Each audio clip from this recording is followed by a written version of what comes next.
Welcome to my comfort spot, where I often come to escape the mundane cares of the living. Tonight, I offer you a glimpse into the world of the damned, a place where horror, irony, and comedy often resides. This short radio play is a horror comedy, as comedy can, in fact, often be horrible. I suggest you find a warm place to sit by the fire with a cup of coffee or tea, because as sure as my name is Boris Karloff, a storm is brewing upon the horizon. Tonight's tale is called The Damned Soul of Agatha Cornbry. Squire Tex Brashear voices all male characters in this play, including yours truly, and the delightful British actress Virginia Carroll plays the title character of Agatha Cornbry. So lock your doors and stay alert, because on a night like tonight, unknown forces lurk in the darkness. Be quiet, Lucifer. Who could be knocking at my door at this late hour? Possibly a forlorn traveler, a stranger to this marsh, too foolish to know better than to prowl the forest at night. Who calls at my door at this late hour? Agatha Cornbry, 'tis I, Lord Kelby, seeking shelter from this God-forsaken storm. Can you admit an old friend? Ah, Lord Kelby. Why, what unfortunate circumstance brings you here? Have your servants abandoned you completely? Hardly that, Agatha. My carriage wheel hub has broken. I sent my driver Carl out to fetch a new one, but he shan't be back until morning. May I please enter? I shall gladly reimburse you for your kindness. Enter, Lord Kelby. I refuse your money, but your company shall be welcome. Let me take your coat. Have a seat by the fire. You must be freezing. Thank you, gracious lady. Many a fortnight has passed since our last meeting. How have you been faring? Quite well, Lord Kelby. You are probably the only person in this village brave enough to enter the home of someone you know to be a witch. Agatha, I have no fear of you. Had it not been for our business dealings when I was but a poor young barrister, my fortune would not have been so assured. Ah, yes, a good fortune spell you asked me for. And was it not successful, Lord Kelby? Certainly, my dear Agatha. Have I not been generous and prompt in my monthly endowments to you over the years? Quite so, quite so. This fire is heavenly. Agatha, might I be so bold as to ask you, why did you become, well, a witch? I stood at the crossroads of destiny, my heart heavy with the burdens of the mundane world. The whispers of the wind carried ancient secrets, beckoning me to embrace the path of the witch. In the depths of my soul I found solace in the cauldron of magic, where intentions weave spells and intentions shape reality. That is to say, power. Ultimate power. And all this time, I thought you became a witch because you liked the taste of blood. Well, duh, Sherlock. That too, of course.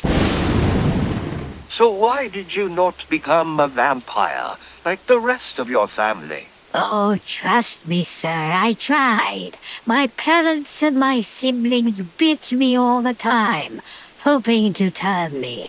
But something was wrong with me, and I just couldn't become a vampire.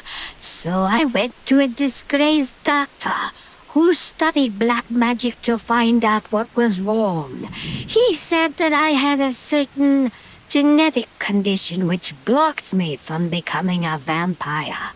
So what did he do? He couldn't help me at all. In anger, I turned him into... Wait, don't tell me. You turned him into a toad. No, that bit was stale by the late 50s. So I turned him into a blathering idiot. And might I be familiar with this doctor? Perhaps you've heard of him. His name is Dr. Fauci. Ah, yes, now I see what you mean. Agatha, what is that delicious smell emanating from your kitchen? Is that perhaps a mutton stew cooking? No, my good sir. That is a witch's brew. It is a love potion that I am creating for a young lad in the village who wishes to capture the heart of the fairest maiden in the land. But hark, it will not be finished until I find 2 more ingredients which now I lack. What ingredients do you require? I need to obtain the eye of a newt and the tongue of a fool. Yes. Fools are easy to come by, but there's never a good newt around when you need one. That's so true. What strange chance that yet another visitor arrives at my door.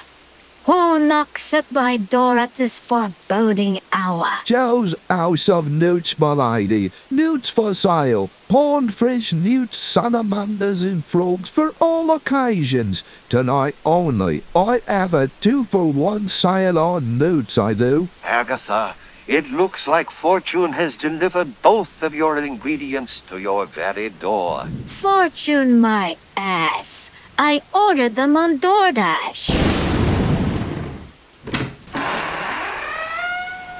Come in, young man.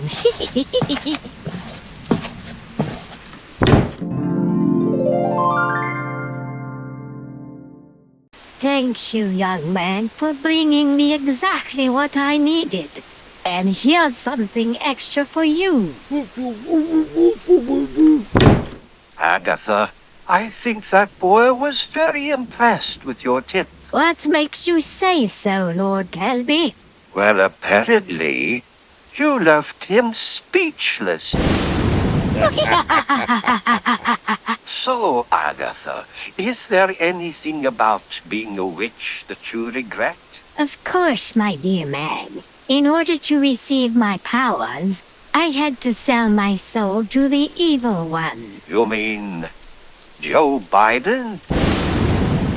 No, Lord Kelby. Satan. The hell you say? The devil. Lord of darkness. Beelzebub. Lucifer. No, not you, my love. Your father. Can you not renegotiate your contract with him and buy back your soul? If only it were possible. But Satan never gives up a soul that he has won. But I always heard that the devil is a sporting chap, and that he cannot resist a good wager.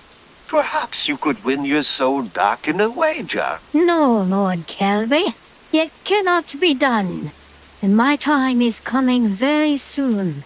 Well, if the devil is afraid to engage in a contest with a mere mortal, then he is nothing but a coward. Who dares to call the Lord of Darkness a coward? Master! Oh man, do you really think I am a coward? That, sir, is up to you to prove. If you're not a coward, then give this woman a sporting chance to win back her soul. Surely someone of your important stature would not be so miserly as to afford her a fair chance. Well spoken, sir. I shall do just that. Agatha, your soul is due to me at midnight on the morrow. However, I shall give you a fighting chance. You are making a love potion for a young villager, are you not? Yes, Master. He wants the fairest maiden in the land to fall in love with him. I think your powers are fading, and I do not believe you can do this in only one day.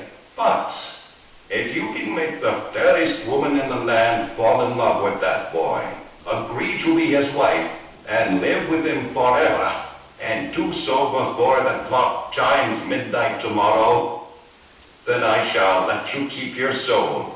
Oh, master, that is most fair and gracious of you. Wait a minute, old chap. Do you promise not to interfere with her attempts at fulfilling this wager in any way whatsoever? So, old friend, you know me all too well. So be it. I shall not attempt to influence the outcome of the wager in my favor. Agatha, you have 24 hours. I shall arrive here on the morrow at 11:30 of the clock. Have the young man and woman here so that I can witness everything myself. 24 hours. And so, Agatha Cornbry began the battle for her very soul. Early the next morning, she had the young lad drink the marvelous potion, which would make the fairest maiden in the land fall in love with him. She instructed him to return that evening at 11 o'clock, 30 minutes before the devil was due to arrive. And so he did. I was present and saw everything that transpired. So, young man, you drank the potion this morning. Did the fairest maiden in the land come and see you? No, milady, no woman approached me whatsoever, even though I stood in the village square the entire day. Are you absolutely certain? Unquestionably, milady. No girl or woman approached me. Oh, Lord Kelby, certainly shall I lose my soul tonight.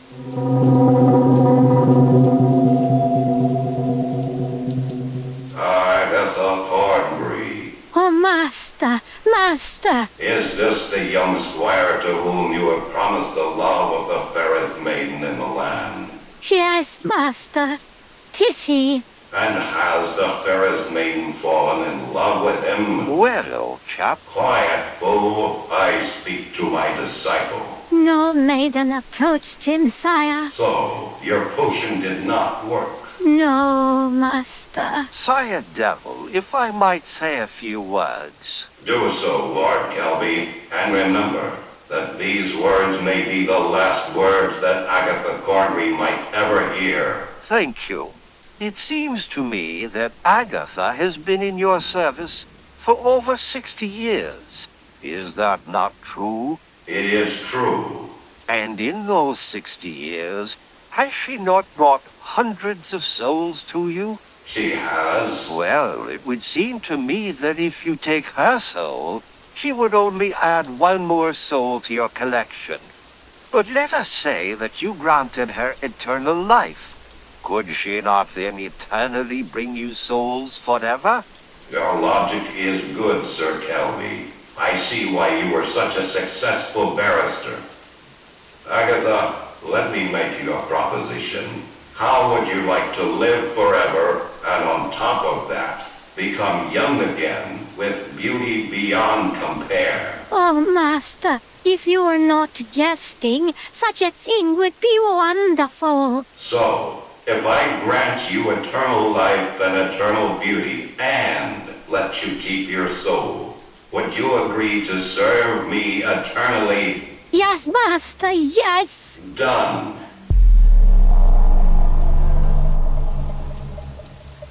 Agatha, I doubt my eyes and my very sanity. But you were young and beautiful.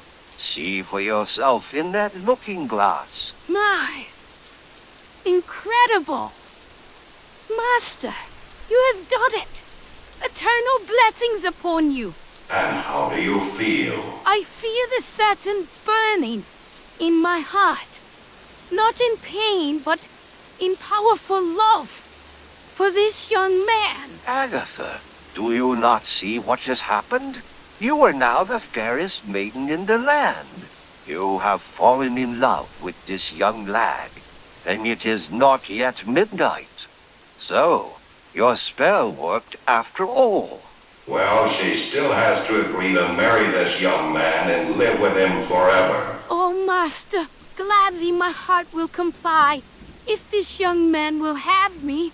Yes, verily I shall do so with all of my heart. This day proves that wonderful miracles can happen. So, Agatha, since you will be marrying this youth and living with him forever, allow me to introduce him to you. His name is Andrew Lassiter. Unfortunately for him, he took the life of a constable a few years ago and was wanted for murder. He summoned me for protection. I agreed to change his appearance into that of a different person, although equally handsome, for a period of 10 years, so that he could leave his home country. Tonight ends his 10 years, and he will be joining me in hell at midnight, as will you, being his wife who shall live with him forever, all while serving me forever as you promised.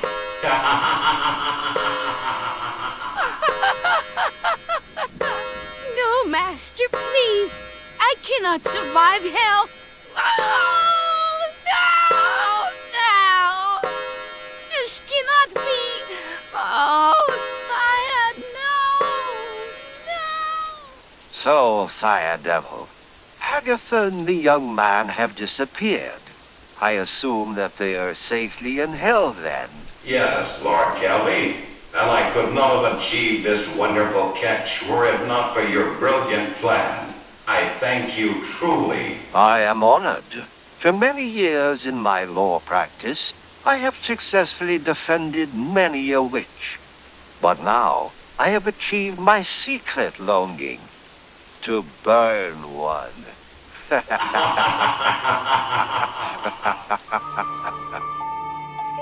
Yes, it seems that the devil always wins against those who bargain with him.